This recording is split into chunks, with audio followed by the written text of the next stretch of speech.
The 12 Dancing Princesses. Once upon a time there lived in the village of Montigny-sur-Roc a little cowboy, without either father nor mother. His real name was Michael, but he was always called the Stargazer, because when he drove his cows over the commons to seek the pasture, he went along with his head up in the air, gaping at nothing. As he had white skin, blue eyes, and hair that curled all over his head, the village girls used to cry after him, "Well, Stargazer, what are you doing?" And Michael would answer, "Oh, nothing," and go on his way without even turning to look at them. The fact was that he thought them very ugly, with their sunburned cheeks, their great red hands, and their coarse petticoats and their wooden shoes. He had heard that somewhere in the world there were girls whose necks were white, whose hands were small, and who were always dressed in the finest silks and laces, and were called princesses. And while his companions round the fire saw nothing in the flames but, common everyday fancies, he dreamed that he had the happiness to marry a princess. One morning, about the middle of August, just at midday when the sun was hottest, Michael ate his dinner of a piece of dry bread and went to sleep under an oak.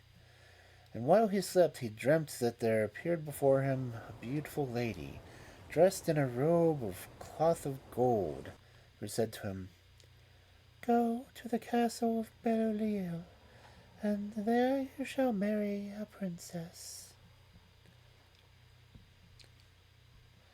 That evening the little cowboy, who had been thinking a great deal about the advice of the lady in the golden dress, told his dream to the farm people. But, as was natural, they only laughed at the Stargazer.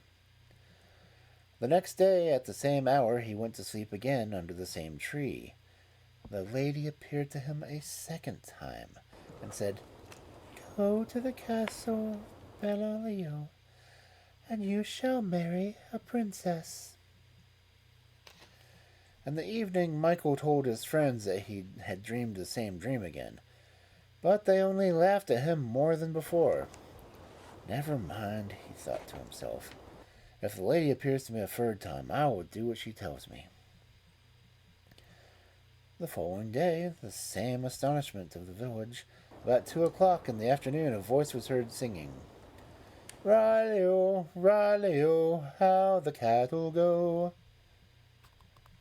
It was a little cowboy driving his herd back to the byre.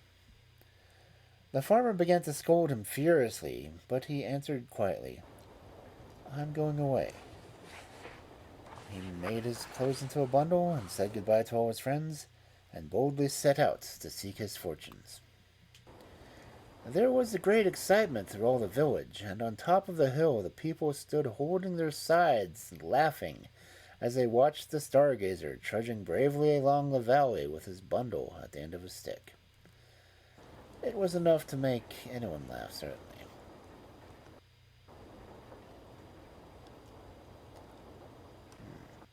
It was well known for full 20 miles round that there lived in the castle of Belial 12 princesses of wonderful beauty, and as proud as they were beautiful, and who were besides so very sensitive of such truly royal blood that they would have felt at once the presence of a pea in their beds, even if the mattresses had been laid over it. It was whispered about that they led exactly the lives that princesses ought to lead, sleeping far into the morning and never getting up till midday. They had 12 beds, all in the same room, but it was very extraordinary was that the fact that though they were locked in by triple bolts, every morning their satin shoes were found worn into holes.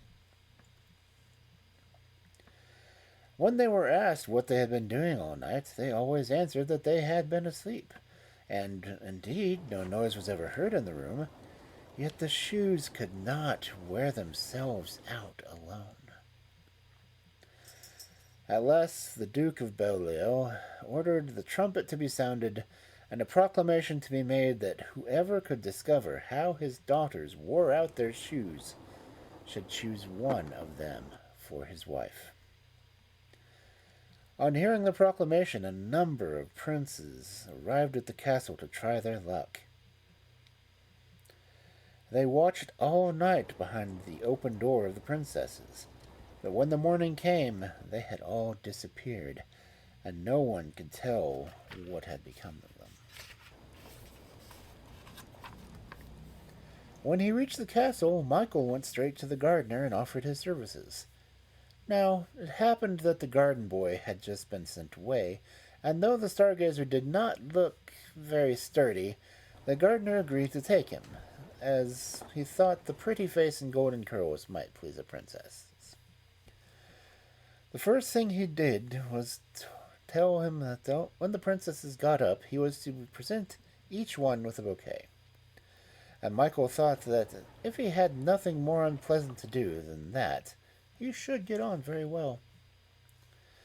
Accordingly, he placed himself behind the door of the princess's room, with 12 bouquets in a basket. He gave each one to the sisters, and they took them without even deigning to look at the lad, except for Lena, the youngest, who fixed her large black eyes as soft as velvet on him and exclaimed, "Oh, how pretty he is, our new flower boy!" The rest of them all burst out laughing. The eldest pointed out that a princess ought not lower herself to looking at a garden boy. Now Michael knew quite well what had happened to all the princes, but notwithstanding the beautiful eyes of the Princess Lena inspired him with a violent longing to try his fate. Unhappily, he did not dare to come forward, being afraid that he should only be jeered at, or even turned away from the castle on the account of his impudence.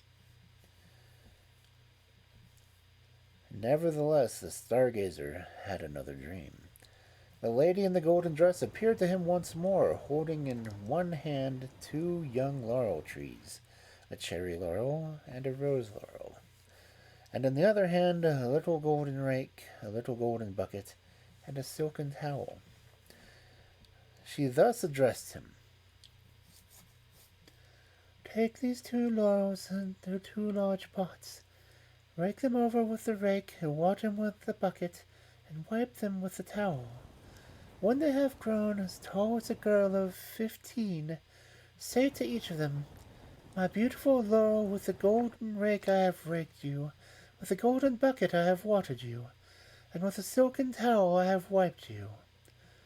Then after that ask anything you choose, and the laurels will give it to you."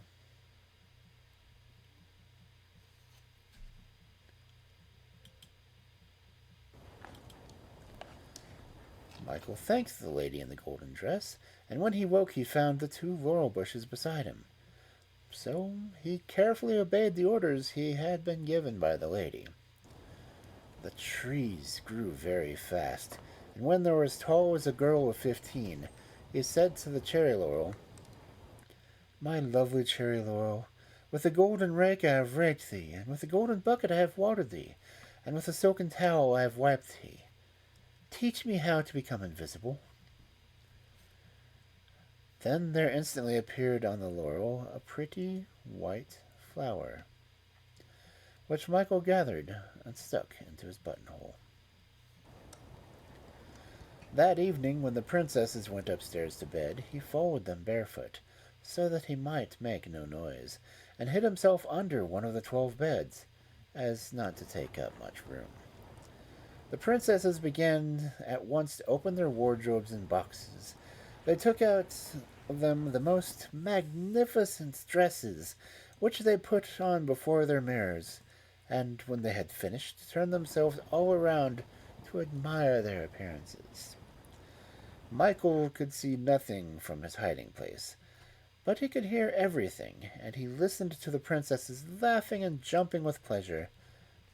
At last the eldest said, "Be quick, my sisters. Our partners will be impatient." At the end of an hour, when the stargazer heard no more noise, he peeped out from his hiding place, and he saw the 12 sisters in splendid garments, with their satin shoes on their feet, and in their hands the bouquets he had brought them. "Are you ready?" asked the oldest. "Yes," replied the other 11 in chorus, and they took their places one by one behind her. Then the eldest princess clapped her hands 3 times, and a trap door opened. All the princesses disappeared down a secret staircase, and Michael was hastily following them. As he was falling on the steps of Princess Lena, he carefully trod upon her dress. "There's someone behind me!" cried the princess. "They're holding my dress!" "You foolish thing," said her elder sister. "You are always afraid of something. It is only a nail which caught you."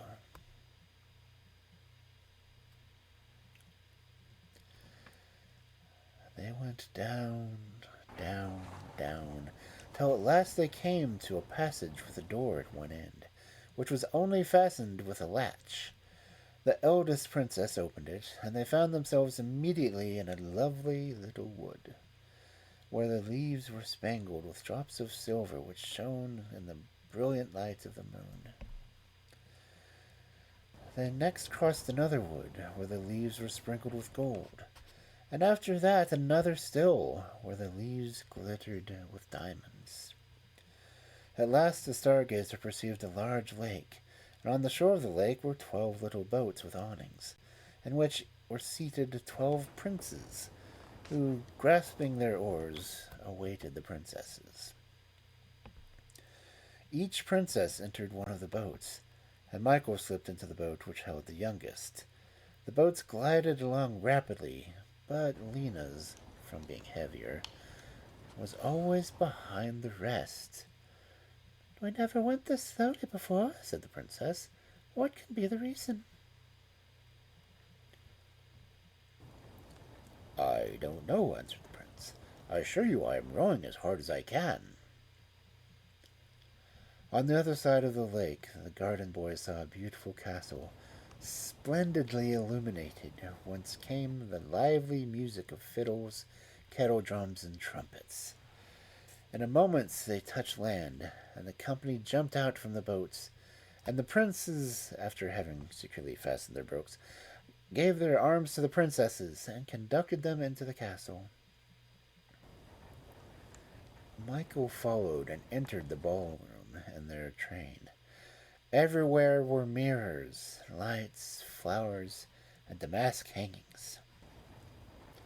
The stargazer was quite bewildered at the magnificence of the sight. He placed himself out of the way in a corner, admiring the grace and beauty of the princesses.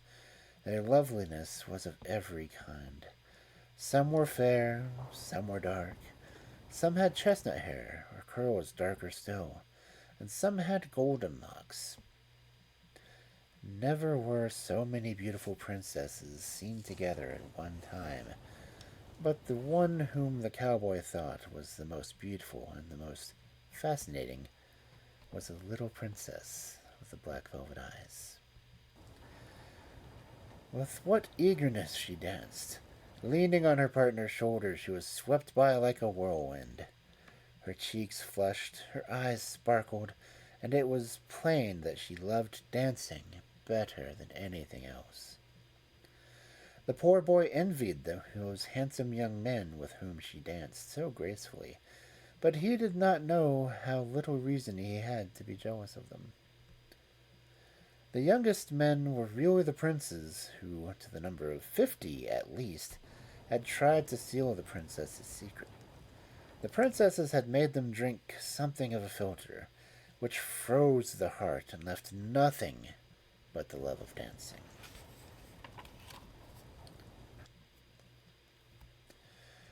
They danced on till the shoes of the princesses were worn into holes.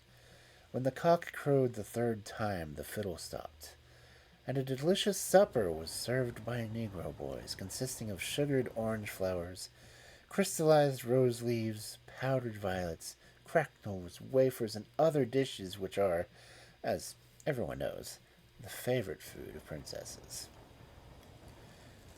After supper, all the dancers went back to their boats, and this time the stargazer entered that of the eldest princess. They crossed again the wood of the diamond spangled leaves, the wood of the gold sprinkled leaves, and those of the silver dropped leaves, and as proof of what he had seen, the boy broke a small branch from a tree in the last wood. Linda turned as she heard the noise made by the breaking of the branch. "What was that noise?" she asked. "It was nothing," replied her elder sister. "It was only the screech of a barn owl that roosts in one of the turrets of the castle." While she was speaking, Michael managed to slip in front, and running up the staircase, he reached the princess's room first. He flung open the window, and sliding down a vine which climbed up the wall, found himself in the garden, just as the sun was beginning to rise, and it was time for him to set to work. That day, when he made up the bouquets, Michael hid the branch with the silver drops in the nosegay intended for the youngest princess. When Lena discovered it, she was so much surprised. However, she did nothing to her sisters, but she met the boy by accident while she was walking under the shade of the elms. She suddenly stopped, as if to speak to him, then, altering her mind, went the other way. The same evening, the 12 sisters went again to the ball, and the stargazer again followed them and crossed the lake in Lena's boat. This time it was the prince who complained that the boat was very heavy. "It is the heat," replied the princess. "I, too, have been feeling warm." During the ball, she looked everywhere for the gardener's boy, but she never saw him. As they came back, Michael gathered a branch from the wood of the gold-spangled leaves, and now it was the eldest princess who heard a noise of that made when it was breaking. "Oh, it was nothing," said Lena. "Only the cry of the owl which roosts in the turret of the castle." As soon as she got up, she found the branch in her bouquet. When the sisters went down, she stayed a little behind and said to the cowboy, "Where does this branch come from?" "Your Royal Highness knows well enough," answered Michael. "So you have followed us?" "Yes, Princess." "How did you manage it? We never saw you." "I hid myself," replied the stargazer quietly. The princess was silent for a moment, and then said, "You know our secret. Keep it. Here is your reward for your discretion." And she flung the boy a purse of gold. "I do not sell my silence," answered Michael, and he went away without picking up the purse.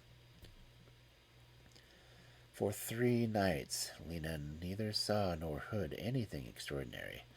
On the 4th, she heard a rustling among the diamond-spangled leaves of the wood. That day, there was a branch of the trees in her bouquet. She took the stargazer aside and said to him in a harsh voice, "You know what price my father has promised to pay for our secret?" "I know, Princess," answered Michael. "Don't you mean to tell him?" "That is not my intention." "Are you afraid?" "No, Princess." "What makes you so discreet, then?" But Michael was silent. Lena's sisters had seen her talking to the little garden boy and jeered at her for it. "What prevents you from marrying him?" asked the eldest. "You'll become a gardener, too. It is a charming profession. You could live in a cottage at the end of the park and help your husband to drop water from the well. And when we get up in the morning, you could bring us the bouquets." Princess Lena was very angry.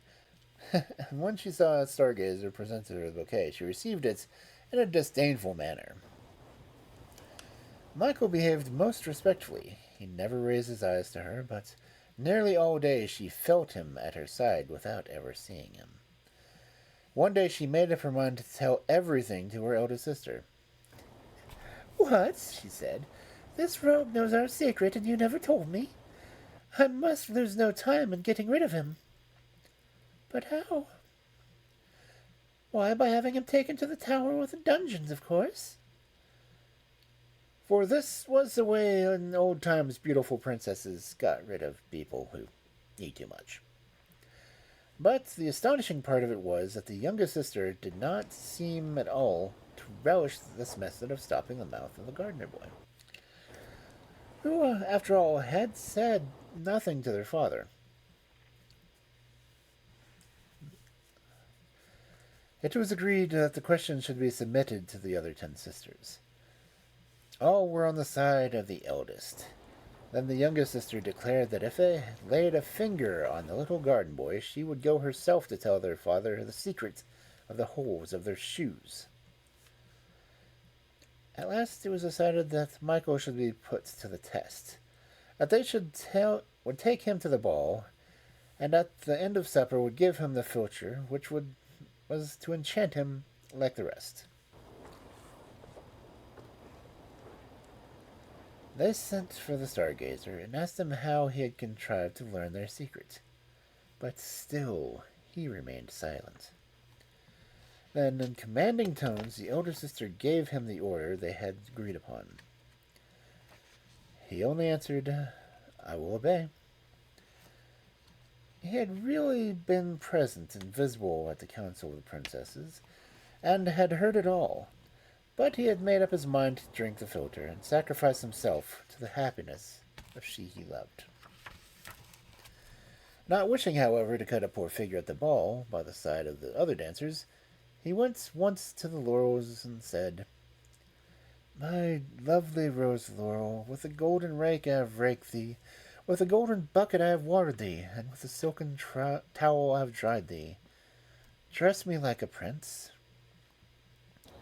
A beautiful pink flower appeared. Michael gathered it and found himself in a moment clothed in velvet, which was as black as the eyes of the little princess, and with a cap to match, a diamond aigrette, and a blossom of the rose laurel in his buttonhole. Thus dressed, he presented himself that evening to the Duke of Balliol, and obtained leave to try to discover his daughter's secrets. He looked so distinguished that hardly anyone would have known who he was. The 12 princesses went upstairs to bed. Michael followed them and waited behind the door till they gave the signal for departure. This time he did not cross in Lena's boat. He gave his arm to the elder sister, danced with each of them in turn, and was so graceful that everyone was delighted with him. At last the time came for him to dance with the little princess. She found him the best partner in the world, but he did not dare to speak a single word to her. When he was taking her back to the place, she said to him in a mocking voice, "Here you are at the summit of your wishes. You're being treated like a prince."